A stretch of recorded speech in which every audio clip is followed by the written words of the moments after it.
we are able to now independently verify that the FBI did indeed seize a phone of Nevada Republican Chair Michael McDonald. That's because he told me himself, and that's part of a January 6th investigation. FBI showed up very professional, very polite.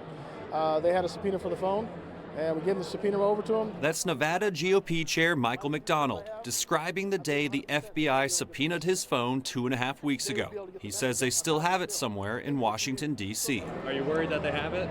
No, look, I'm law enforcement, so they got to be able to do their investigation. Fine with that. And the rest of us handled it with the attorneys. Did that come as a surprise when they showed up? No. I kind of expected because the January 6th Commission, they've been subpoenaing a lot of stuff. Here in this East Las Vegas neighborhood, these culinary union members are taking time away from their jobs to canvass and knock on doors ahead of this pivotal November election. They've been doing it since March, 6 days a week, and they say every person they talk to, every vote they can secure matters. With Elon Musk's influence, do you think he should have that much influence over elected positions when he himself is unelected? Yeah. Well, I mean, he's sort of appointed by the president. To put it bluntly, are you saying the voters, the constituents, just aren't smart enough to understand the difference between the two? No, and I've answered emails exactly like this. I think most voters knew what they were doing. And today we are the only Las Vegas news station to sit down with the secretary, and he's just the latest political heavyweight to hit town this election season. There's a lot at stake. I mean, so much comes down to the result of these elections. Leaving the Democratic Party just a few weeks ago, Gabbard already campaigning for Republicans like Adam Laxalt. And ultimately, what made me decide to come out here and support him in these last days of the election is his commitment to freedom and the Constitution. River, this seat has never been held by a Democrat, and according to your recent FEC filing this week, campaign contributions aren't exactly pouring into this race. Can you realistically win the seat, and do you think this race is a priority for the Democratic Party? Well, if everything is a priority, then nothing's a priority. So I don't feel like this seat is a priority for the Democratic Party. That's my first question. Are you the legitimate chairman of the party compared to what others are still saying at this point? Yes, last weekend the Colorado Republican Party met. Diane, good evening. So I just spoke to Adam Frisch and his campaign. They're both telling me they'd be equally surprised if there is or is not a winner declared tonight. They're not expecting one. They want to temper expectations. They expect to go home tonight with a better, clearer picture of how their race might develop. But they say it could take days, or if you remember in 2022, it took weeks.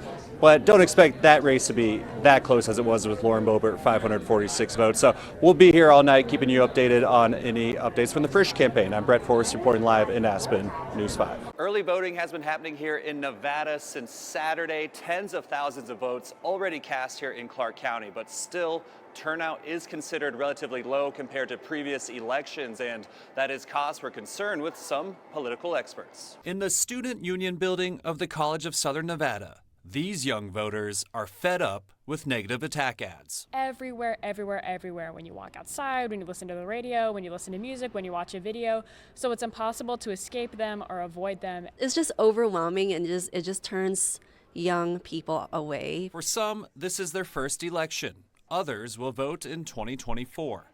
Now, of course, the lengthy vote counting process has been under intense scrutiny by impatient eyes around the nation. But what matters tonight is what this race did decide. Nevada's election decided which party controls the U.S. Senate. Tonight, Nevada voters chose Catherine Cortez Masto to keep her in office and deliver a, once again, slim Senate majority lead to the Democrats and to President Biden. Now all eyes can finally leave Nevada alone. So many independents in Nevada. Do you not think that this is a way to get more people to vote? We have same-day voter registration.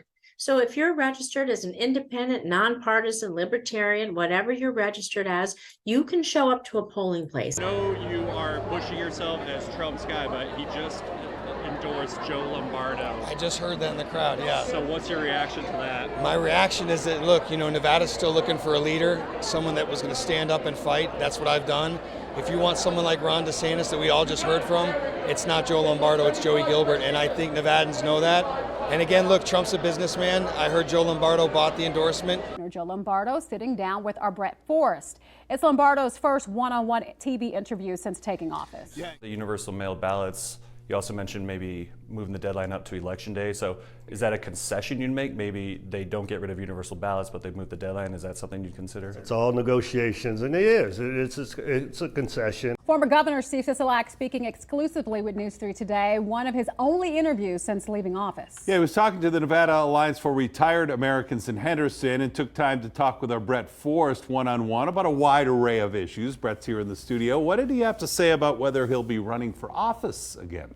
Well, I think that question was one of the big elephants in the room today. He technically could still run for one more term as governor. He lost to Lombardo by about 1.5 points. So will he? Won't he? That's something several audience members also were asking today.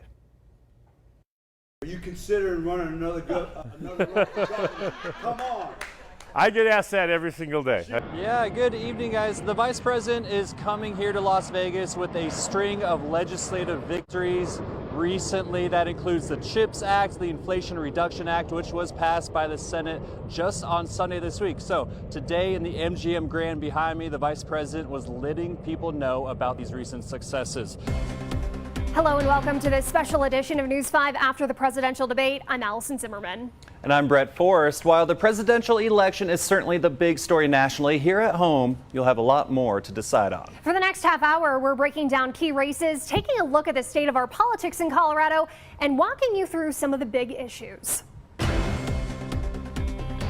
First, let's talk about the ballot. It's going to be long. El Paso County Clerk and Recorder Steve Schleicher warned county commissioners this summer about the length of November's ballot. One of the most impactful ballot initiatives all Colorado voters will see is the open primary and ranked choice voting measure, and it would overhaul how we conduct elections in the state. So how would all this even look and work in practice? Right now in Colorado, we have semi-open primaries. If you're unaffiliated, you can vote in either the Republican or Democratic primary. Under an open primary system, all candidates would appear on one ballot.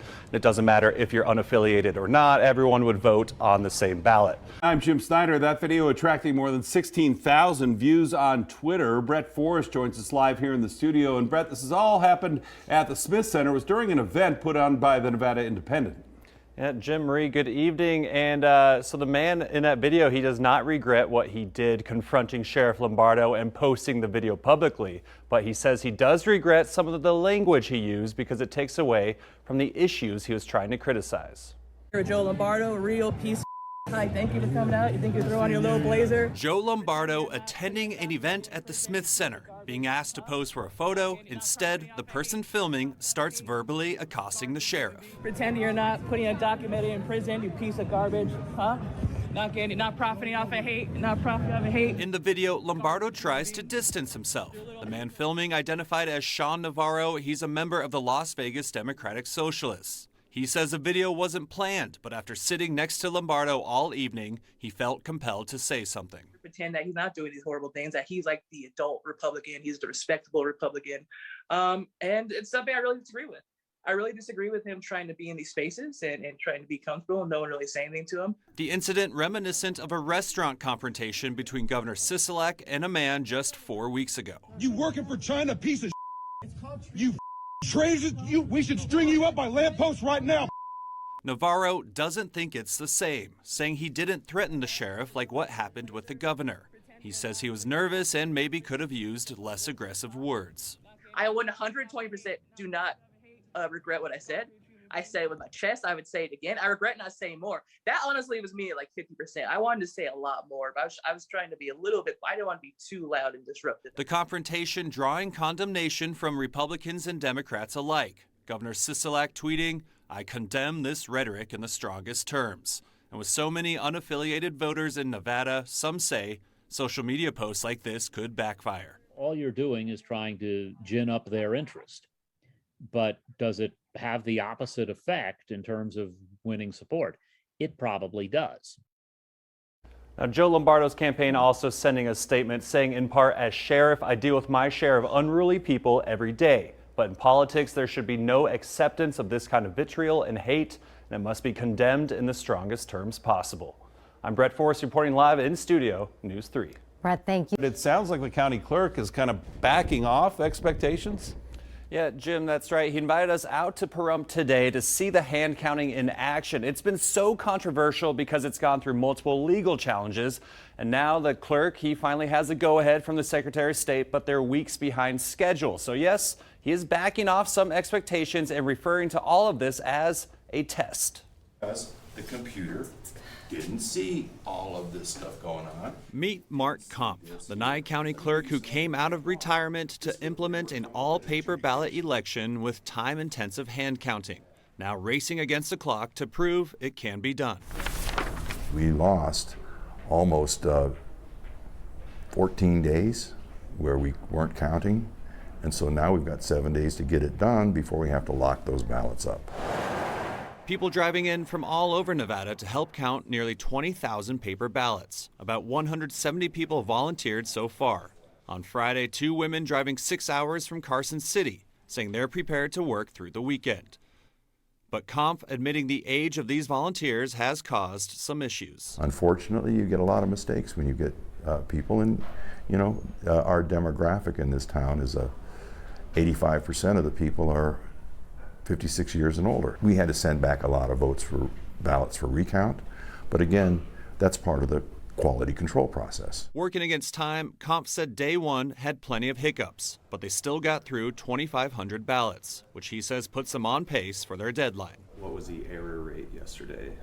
Oh, the error rate was very high, but again, not every vote had an error, so I'm saying maybe 25% error rate in the first day. The new process involves teams of 3 people triple checking each other's work. Everyone wearing gloves to not inadvertently mark the ballots and using purple pens so that if any mark is made, it's obvious against the ballot's blue or black ink. He says the paper ballots were a success, counting 81% of votes on election night. But all of this happening under a parallel process, with voting machines in Tonopah still the main source for tabulating. You think you want to match that 81% mark? Probably not, just to be honest, because this is a test. And just like any test, you learn from it. And that's what we're doing here, is learning about the process so that we can make it better. All of this stemming from 2020, when Donald Trump alleged widespread voter fraud in Nevada without evidence, sowing distrust in voting machines. Kampf himself agreed. I believe that Donald Trump won the 2020 election. But now, as clerk, he's softening his stance. Had you asked me that question before I was clerk, I'd give you that answer. But any other answer other than it doesn't matter to me right now, because I have to be totally impartial in everything I do. So today, Kampf also tells me he thinks Nye County's election in 2020 was run well and legitimate, but he's implementing this process because the commissioners voted on it, and he's trying to make his constituents confident in elections again. Reporting live in the studio, I'm Brett Forrest, News 3. Well, we sure appreciate his candor to the tough questions that you were asking out there. Brett, thank you for that.